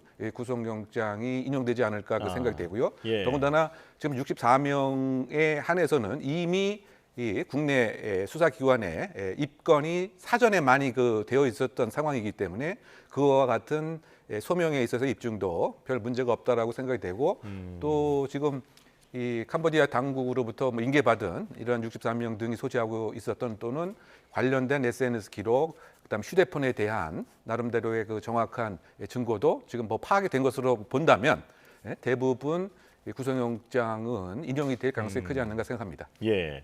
자, 교수님께서 조금 전에 언급해 주신 대로 지금 일단 송환된 사람 중에는 이중 지위에 있는 사람들이 많이 있습니다. 그러니까 보이스피싱이나 로맨스 스캠 같은 범죄를 저지르면서도 또 캄보디아의 범죄 조직에 납치되고 감금됐던 이제 그런 피해자의 성격이 섞여 있는 그런 상황인데, 그렇다면 이제 범죄를 자발적으로 한 사람이라 하더라도 내가 캄보디아 범죄 조직의 강요에 의해서 이런 사기를 칠 수밖에 없었다라고 주장할 가능성이 매우 높은 상황이잖아요. 이런 경우에 경찰은 어떻게 판단해야 할까요? 그러니까 아무래도 그 방어권 차원에서도 그 피의자의 그 상당 부분은 나도 역시 피해자다. 나는 어쩔 수 없이 이와 같은 일을 할 수밖에 없었다. 즉 원칙적으로 얘기하면 강요된 행위였다. 예. 저항할 수 없는 폭력이었다. 그것 때문에 뭐 이를테면 우리가 가장 전형적인 사례는 책임이 조각되는 전형적인 교과서적인 사례는 총을 내 머리에 대고서 지금 협박을 해라, 범죄 행위를 해라. 뭐 이런 경우에는 자신의 그 생명에 위협이 있다 보니까 어쩔 수 없이 할 수밖에 없는 거죠. 그러면 이제 형사 책임을 물을 수가 없게 되는 예. 이와 같은 이제 형법의 그 규정이 있는데요. 그와 유사한 주장을 할 공산이 크지만 그런데 국내에서도 이제 비슷한 그 사건과 그 판례에 비추어 보게 되면 이를테면 행위 양태를 이렇게 보게 되면 예를 들면 그 탈출하려고 하는 이제 의도가 분명히 많이 있었는지 또는 이른바 범죄 공장에서 일과 후에 동료들과 뭐 편안하게 뭐 소주 마시고 뭐 레저 활동도 하고 뭐 일반 이 휴가 주말에도 나가기도 하고 그렇다고 본다면 이것은 강요된 행위가 아니고 사실상 불법 단체고 위법성이 있다라고 하는 사실을 사실상 미필적으로 인식을 한 상태에서 했기 때문에 이른바 강요된 행위에 대한 이 방어적 측면을 법원에서 받아들이지 않았단 말이죠. 그래서 뭐 그런 측면에서 보게 된다면 일정 부분에 있어서는 양형에 참작될 여지가 있기는 합니다만 큰 틀에서의 판례 경향으로 보게 되면 아주 명시적인 그런 이제 증거가 있지 않는 한 이와 같은 방어는 통하지 않지 않을까 예상해 봅니다. 예. 그런데 말씀해주신 그런 강압적인 환경이었는지를 입증하려면 그 캄보디아 경찰이 넘겨준 휴대전화 같은 여러 증거물들에 대한 분석이 필요할 텐데 이 밖에 우리 경찰은 지금 현장 수사를 하지 못하기 때문에 이 부분에 시시비비를 제대로 가리는데 좀 한계가 있지 않을까 이런 우려가 있거든요. 예, 그러니까 결국은 이제 그 식별 수사, 적극적 가담인지 사실은 그 강요에 의한 납치에 의해서 어쩔 수 없는 행위를 한 것인지에 관해서는 앞으로 다층적 수사가 더 요구되는 것은 이제 분명할 것 같습니다. 예. 이를테면 처음에 접근하게 된 소위 말해서 캄보디아에 가게 된 경위부터 지금 뭐 여러 형태의 그 고액 알바라고 하는 구인 광고가 오는데 여기에 관한 일정한 SNS 기록도 분명히 있을 테고요. 예. 여기에 정말 이제 속는 형태였는지 아니면 사실은 알면서도 소위 목전에 겪고 있는 여러 가지 금전적인 부채의 문제라든가 경제적 갈등을 일단 한탕주의 비슷하게 해결하려고 하는 그런 의사가 이제 비치는지에 관한 뭐 그런 것도 아마 조사가 필요할 것 같고요. 또 개인이 갖고 있었던 이제 그 개별 그 통장에 이를테면 입출금 그 내역을 봐서 이를테면 아주 그야말로 강제 노역을 당할 정도의 아주 적은 임금이 아니고 사실은 상당 부분의 임금이라고 한다면 이것을 예상하고 그것을 그대로 뭐 수용하는 이런 자료가 됐을 테고 또 그 중간중간에 그 가족과의 SNS상의 그 소통상에 내가 지금 상당히 그 어려움이 겪고 있고 위협을 당하고 있고 뭐 이런 표현도 없이 잘 지내고 있고 뭐 곧 갈 테고 걱정 말라 그리고 지금 풍요로운 생활을 하고 만약에 그런 메시지로 한다면 이것은 이와 같은 그 불법성과 불법 단체 어떻게 본다면 그 초국가 범죄의 일원으로 활동하고 있었다고 하는 것을 사실상 알고 있는 뭐 이런 형태이기 때문에 이와 같은 그 증거들을 통해서 소위 그 식별 수사와 그 기준에 중요한 요건이 되지 않을까 생각합니다. 예. 이제 SNS라든지 구조 요청을 한 적이 있는지 등 여러 가지를 이제 다층적으로 봐야 한다라고 말씀을 해주셨고요. 자, 그런데 이번에 송환된 64명의 피의자 대부분은 하부 조직원이나 중간책인 것으로 파악이 됩니다.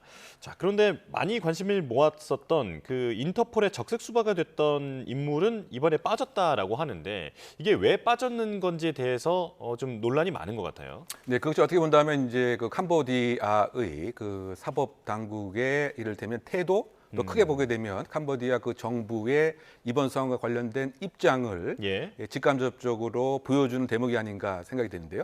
결국 요약하게 된다면 이 64명들은 사실상 점조직 형태에서 예를 들어서 몸통이라기보다는 사실상 그 수발적 역할을 하는 그런 구성원에 불과했을 가능성이 크다. 쉽게 얘기하면 이 전체를 기획하고 총책적 입장에 있거나 또는 주요한 행동을 하면서 고액의 불법 범죄 자금을 수익을 얻은 사람은 따로 있다. 왜냐하면 사실상 그 부패의 공생 구조가 아주 그 공고하기 때문에 이런 사람들은 아예 사전에 체포에 관한 정보를 입수해서 미리 도피했을 가능성도 있고요. 네. 설령 함께 무더기로 체포되는 그런 상황이 있다라고 하더라도 여러 가지 그 루트를 통해서 사실은 중간에 석방되는 뭐 그런 경우가 있을 가능성이 크기 때문에 그러다 본다면 사실상 지금 잡혀온 그 사람들은 몸통이 아닌 것에 불구하고 그래서 앞으로의 그 수사가 그 중요하다. 그래서 국제 공조가 그 필요한 것이죠. 대표적으로 지금 이 프린스 홀딩스라고 하는 그 기업의 총수가 사실은 처음에 봤더니 아주 그 금융 회사 또 멋있는 그 초국가 이 기업으로 알았는데 사실은 이 캄보디아에서 10개 정도의 범죄 공장을 실질적으로 운영을 하고 지금 우리가 가장 비난을 가할 대목은 사기 범죄 이외에 이른바 Crime Against Humanity, 그 반인도적 범죄라고 이건 국제규범에 분명히 명시가 되어 있는 것들인데요. 즉 납치뿐만이 아니고 고문을 하고 강제 노역을 시키는 이런 행동의 주범이 사실은 지금 그 천지 대표라고 알려져 있는 거죠. 그런데 이 천지 대표가 이 캄보디아 정부의 정재계의 중요한 사람들하고 끈끈한 공생 연결 구조가 있고 총리 측하고도 사실상 그 자문의 이런 역할을 했다고 한다면 그것이 함의하는 바는 그 이제 밑에 있는 레벨에서는 아주 그 밀착적인 악어와 악어새 같은 그런 문제가 있기 때문에 그래서 사실은 지금 국제적인 관심이 있거나 캄보디아에 대한 여론이 조금 나빠졌을 때 보여주기식, 즉 바꾸게 얘기하면 약속 대전시 단속을 하는 경우가 많이 있다라고 국제 보고서에 이렇게 나와 있거든요. 그렇다 본다면 지금 이제 지적하신 그 120억 이상의 사기 사건이 연루된 이른바 그 로맨스 스캠의 그 주동자도 지금 소환이 안 된 거죠. 우리가 요청을 했음에도 불구하고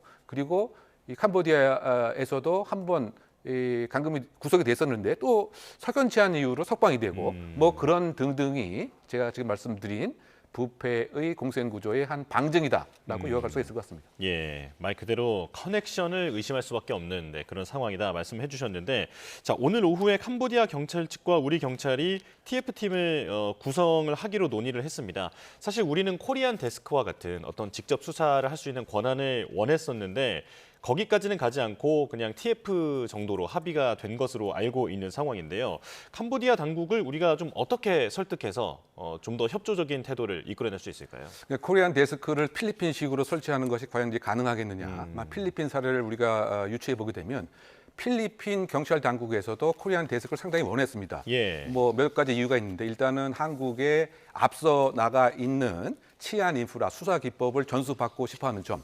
그리고 또 두 번째는 필리핀에서 우리 교민을 대상으로 한 범죄 피해도 많이 있었지만 또 우리 그 범죄자들이 필리핀에 가서 여러 가지 범죄를 많이 하다 보니까 한국의 정보도 필리핀에 많이 그 필요했던 거죠. 그러니까 서로 간에 정말 절실한 그 이해가 합치가 되어야 결국은 성립이 되는 것인데요. 왜냐하면 그만큼 그 주권에 관한 문제이고 그 나라의 가장 예민한 형사 주권을 타국하고 공유한다고 하는 사실 자체는 상당한 부담감이 있는 것이죠. 그만큼의 얻을 수 있는 이익이 있지 않는 한. 그래서 사실은 지금 베트남하고도 그와 같은 협정을 시도를 했습니다만 베트남도 사실은 그 거부를 해서 한국어를 할 수 있는 그 베트남 경찰관을 한국 관련된 범죄에 지정하는 것으로 뭐 이렇게 축소가 되었고요. 그리고 사실 지금 캄보디아에 관한 이 코리안 데스크의 시도는 그 작년쯤에도 사실 있었습니다. 그래서 우리 그 국수본부장이 이 캄보디아 당국과 시도를 했습니다만 캄보디아에서 거절을 한 것이죠. 그래서 이번 그 사항도 이와 같은 필리핀식 그 코리안 데스크가 아니고 이른바 그 타스크 포스 형식으로 구성이 되는 것 같은데요. 그렇다고 본다면 이 정보를 이제 공유하는 것인데 제가 아까 말씀드린 것처럼 정보 자체가 객관적으로 투명하게 과연 이제 한국 그 수사 당국에 전달될 수 있겠느냐. 왜냐하면 민감한 그런 정보는 제가 아까 말씀드린 그와 같은 이제 부패 공생 구조 때문에 두 번, 세 번 거른 다음에 사실상 제공되기 때문에 그 같은 한계가 있다. 다만 그럼에도 불구하고 계속적인 이제 설득을 할 필요가 있는데 그 설득의 그 방법이라고 하는 것은 그 캄보디아에서 그 필요한 캄보디아에도 도움이 된다라고 하는 수사 기법의 그 제공을 적극적으로 하겠다. 그것과 더불어서 가장 그 중요한 것은 제가 생각할 때는 그 캄보디아 그 정부의 조금 더 구체적인 국제적인 압박과 촉구를 해야 된다라고 생각이 됩니다. 예. 왜냐하면 캄보디아라고 하는 그 나라가 속해 있는 그 국제기구가 아시안 플러스 3인데요. 그런데 어쨌든 이번 그 이른바 온라인 스캠의 피해자는 아시아 국가 제일 많습니다. 20여 개 국가니까. 그렇다고 본다면 이 아시안 플러스 3를 통해서 이 캄보디아 정부에 대한 그 현장, 지금 범죄 공장을 바로 폐쇄하고 범죄 단체를 해체하라라고 하는 촉구뿐만이 아니고 제가 개인적으로 생각할 때는 이제 그 이번 달 말 그 경주에서 개최되는 에이펙 그 정상 회의에서도 우리 그 정부가 이른바 그 아시아의 안전 담보를 주도하는 그와 같은 입장에서, 왜냐하면 이 에이펙이라고 하는 것도 경제적인 교류를 활성화하고 안전을 담보하는 것인데 네. 그것을 정확히 반하는 내용이기 때문에 이런 것이 그 가능했을 때 코리안 데스크가 가능하고 또 TF라고 하더라도 실질적인 국제 공제 수사가 가능해서 전국적으로 우리 그 국민들을 빨리 구출할 수 있는 시작이 될 것이라고 생각합니다. 예, 독자적 그리고 또 다국적인 협력을 통해서 설득과 압박이 좀 이루어져야 할 것 같다라고 말씀을 해주셨는데, 자 오늘 또 대학생 박목 씨의 그 부검이 오전 중에 진행된다고 합니다. 구체적인 사망 원인 그리고 잔혹했던 고문 피해 이런 게 확인이 좀 될 수 있을까요? 실체 진실을 밝히는 그 시작은 사인, 왜 사망을 했느냐를 정확하게 과학적으로 객관적으로 밝히는 것이 중요하죠. 그런데 지금 그 박모 씨가 이제 3개월 전에 그 사망을 했는데 부검이 이루어졌던 것은 아닙니다. 그러니까 눈으로만 보는 검안만 이루어졌던 거죠. 그런데 그 검안 보고서에 의하면 이 심장마비 그리고 가로치고 아주 고문식의 강력한 외력이 있는 것으로 추정된다고 하는 그런 이제 추정이었는데, 그런데 그 중요한 것은 지금 마약을 또 강제 투약한 혐의도 여기 보이고요. 그리고 그 일부의 뭐 시각이긴 합니다만 이 뭐 장기가 이렇게 손상된 것은 아니냐, 즉 장기가 적출된 것은 아니냐. 그런데 이것이 사실은 최근에 그 유럽에서 모델이 되고 싶어서 타이를 거쳐서 캄보디아로 왔던 사람의 사망 원인을 봤더니 장기 적출의 것이 이렇게 함께 있었기 때문에 그렇다고 본다면 이제 부검을 그 통해서 정확한 사망 원인을 판단하는 것 중요한데, 다만 지금 3개월이 지났고 그다음에 아까 제가 말씀드렸지만 그 과학 수사 인프라가 상당히 좀 취약하기 때문에 지금 이 시신이 이 캄보디아에 한 4원 안에 그 있어서 과연 잘 보존이 된 것인지, 어쨌든 그 우리 그 국과수의 그 부검의가 공동 부검을 한다고 하니까 정확한 그 사망 원인을 밝히는 것이 이번 이 사안의 가장 실체 진실의 시작이 되지 않을까 생각됩니다. 예. 자, 그런데 지금 사태가 이런 상황임에도, 그리고 또 이런 일이 지금 이게 대대적으로 보도되기 전에도 보면 이 몇 년 동안 이어졌던 일임에도 계속 캄보디아로 출국하고 있는 그런 한국 청년들이 많다고 합니다. 심지어는 현지에서 구출된 다음 한국에 들어왔다가 다시 캄보디아로 들어가는 경우도 있다고 하는데 왜 이런 건지, 그리고 이걸 어떻게 막을 수 있을지. 일단은 이제 그 청년 그 취업 시장의 그 고용적 불균형이 우리 사회에 그 또아리에 틀고 있는 문제부터인 거죠. 또 한 측면에서 보게 된다면 우리는 이제 대학 출신들이 상당히 다른 국가에 비해서 많습니다. 그러니까 소위 말해서 조금 멋있는 화이트 칼라 잡을 이제 갖고 싶어 하지만 실제로는 이것이 불균형, 미스매치가 되는 것이죠. 지금 어떻게 본다면 중소기업에서는 구인난입니다. 사람이 없는 뭐 이런 그 뭐 상태라고 보는 거죠. 왜냐하면 자리는 많은데 지원자가 없다.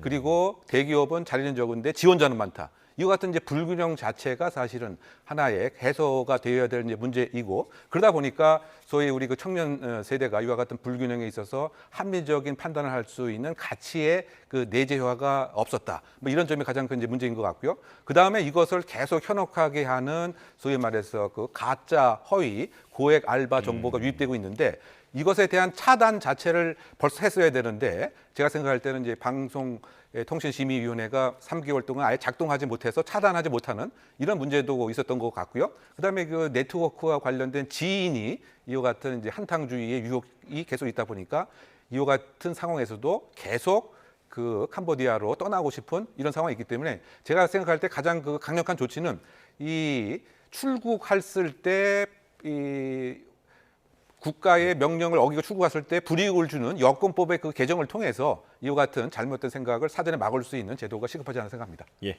점검할 부분이 있어 보입니다. 이웅혁 건국대 경찰학과 교수와 함께했습니다. 고맙습니다. 더불어민주당이 최고위원회의를 열어서 지금 회의를 열고 있는데요. 현장으로 바로 가보겠습니다. 국민의힘은 위헌정당 해산 심판의 날이 멀지 않았음을 명심하시기 바랍니다. 지난 17일 장동혁 국민의힘 대표가 수감 중인 내란 수계 피의자 윤석열을 만나고 와 본인의 SNS에 힘든 상황에서도 성경 말씀과 기도로 단단히 무장하고 계셨다며 하나로 뭉쳐 싸우자고 글을 올렸습니다. 무장한 계엄군이 국회를 쳐들어왔을 때 그 내란의 밤이 기억이 생생한데 다시 무장했다는 그런 무장이란 단어를 들으니까 뭐 제2의 또 뭘 하려는 건 아닌가 하는 생각이 들어 섬찟했습니다. 국민과 민주주의를 무시하는 망언의 참담함을 금할 수 없습니다. 윤석열은 국민에게 총뿌리를 겨누고 민주주의와 헌정질서를 무너뜨린 내란의 주범입니다. 윤석열은 헌법을 파괴하고 민주주의를 공격한 범죄자입니다. 이 무슨 해괴망측한 짓입니까? 충격을 넘어 끔찍하고 참담합니다. 그 정신세계가 참으로 잔인합니다. 어떻게 이런 일을 할 수 있습니까? 공당의 대표가 그런 내란 수기를 미화하며 응원하다니 국민에 대한 심각한 배반 행위입니다. 심지어 장 대표는 싸우자고 투쟁까지 선동했습니다. 내란에 동조한 과거를 반성하기는커녕 오히려 내란 세력과 손잡고 단단히 무장한 내란 수계 피의자와 또 다른 계엄을 꾸미자는 말입니까? 이는 제2의 내란 선동이고 헌정 파괴 시도입니다. 도저히 묵과할 수 없습니다. 헌법은 정당의 목적이나 활동이 민주적 기본 질서에 위배될 경우 해산 심판의 대상이 된다고 명백히 규정하고 있습니다. 국민의힘이 내란의 망령에서 벗어나지 못한 채 반헌법적 행위를 지속한다면 위헌 정당 해산은 시간 문제일 뿐입니다. 민주주의를 파괴하려는 세력은 끝내 무너지게 되어 있습니다. 더불어민주당은 완전한 내란 청산으로 내란 동조 세력의 폭주를 반드시 막아낼 것입니다. 국민과 함께 헌법과 민주주의 그리고 대한민국을 끝까지 지켜내겠습니다. 이번 캄보디아의 우리 청년 구금 사망 사건을 해결하는 과정에서 청년 문제에 대한 많은 부족함이 있었던 것 같습니다. 우리 국민의 안전과 청년들을 위해 보다 노력하는 민주당이 되겠습니다. 지난 18일 캄보디아 이민당국에 구금되어 있던 한국인 64명이 전세기를 타고 국내로 송환되었습니다. 현재 정부 합동 대응팀은 캄보디아 당국과 증거물 교류 등 긴밀한 협력 체계를 갖추고 범죄 근절과 남아있는 국민 송환을 위해 총력을 다하고 있습니다. 또 10월 중 범죄단지의 배후 조직들을 거래 제한 대상으로 지정하여 금융 제재를 가하는 방안을 추진하고 노력할 것입니다. 우리 당의 재외국민대책단도 직접 현지에 방문하여 교민들의 민원도 청취하며 맹활약했습니다. 옆에 김병주 단장을 비롯한 황명선 최고 그리고 이모선 의원, 홍기원 의원 수고 많았습니다. 대책단은 캄보디아 상원 하원을 만나 협력 방안을 논의했고 수사 공조를 위한 TF 구성과 코리안 데스크를 설치를 제안했습니다. 또 이번 사태로 생업이 막혀 생계 어려움을 겪는 교민 여러분의 상황을 살펴봤습니다. 저도 우리 교민들의 피 끓는 사연을 접하고 마음이 참 무거웠습니다. 피해가 확산되지 않도록 끝까지 철저히 대응하겠습니다. 대책단 김병주, 황명선, 홍기원, 이모선 4명의 의원님들 수고 많으셨고 앞으로도 이 문제에 대해서 계속 노력해 주실 것을 부탁드립니다. 분명한 것은 선량하고 성실한 청년들의 삶이 피해받아서는 안 된다는 것입니다. 범죄를 저질렀다면 반드시 처벌받아야 하고 그러나 범죄로 내몰리기까지 세심히 살피지 못한 사회의 책임도 동감합니다. 여전히 우리 국민의 납치, 감금, 의심 신고가 이어지고 있습니다. 우선적으로 잔혹한 폭력과 위험에 내몰린 우리 청년들을 구해내고 청년 문제에 대한 근원적인 대책을 마련하겠습니다. 성실한 삶이 상처받지 않도록 모든 청년이 안전하게 꿈을 이룰 수 있도록 민주당이 책무를 다하겠습니다. 오늘 사법개혁안과 허위 조작 정보 근절안이 연이어 발표됩니다. 민주당 정청래 대표의 모두 발언 들어봤습니다. 장동혁 대표의 윤석열 전 대통령 면회에 대한 비판을 내놨고요. 그리고 캄보디아 문제 해결을 위해서 금융 제재 등의 방안을 마련하겠다라고 밝혔습니다. 자세한 내용은 곧 전해드리겠고요. 이번엔 증시 상황 보겠습니다. 3,700을 넘은 지 하루 만에 3,800턴미까지 오른 코스피가 오늘도 상승 출발하고 있습니다. 한국거래소 화면 보겠습니다. 지금 코스피와 코스닥 모두 상승 중인데요. 코스피는 3,758포인트, 코스닥은 869포인트를 지나가고 있습니다.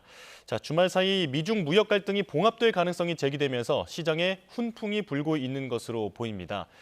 자, 코스피는 0.22% 수준, 그리고 코스닥은 훨씬 상승 탄력이 강한데요. 1%대로 상승하고 있습니다. 자, 그리고 원달러 환율도 보겠습니다. 자, 원달러 환율은 외환 당국의 구두 개입 이후에 1,420원대로 계속 머물고 있는 상황인데, 자, 지금 이 시점에서는 0.9원 오른 1,422.1원으로 개장했습니다. 증시 상황도 이어지는 뉴스에서 전해드리겠습니다.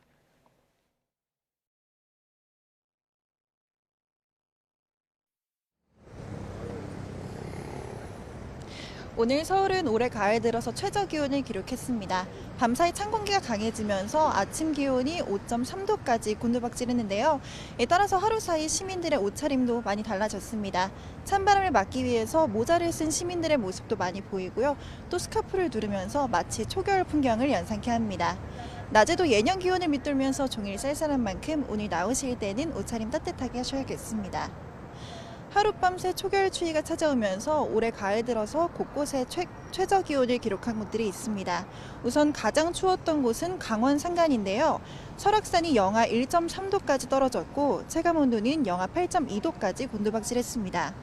이렇게 기온이 영하권으로 떨어지면서 밤사이 중청 대피소를 중심으로는 진눈개비가 내리며 설악산 등 강원 산간엔 첫눈이 기록됐습니다.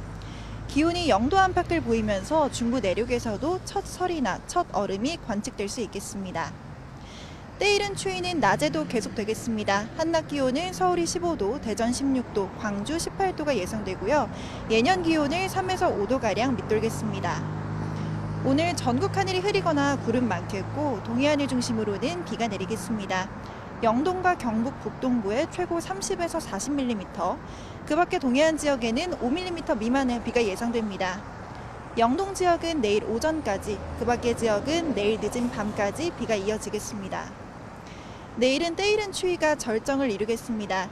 내일 서울 아침 기온은 4도로 올가을 최저 기온을 기록한 오늘보다 더 춥겠고요. 경기 일부 지역에선 처음으로 영하권 체감 추위가 나타나겠습니다. 추위는 이번 주 목요일까지 이어지겠고 동해안에는 비가 자주 내릴 전망입니다.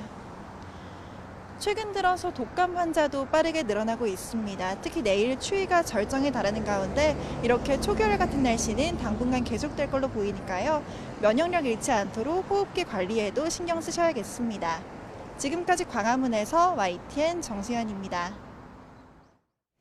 네, 뉴스업 월요일 순서 마칩니다. 내일 다시 뵙겠습니다. 고맙습니다.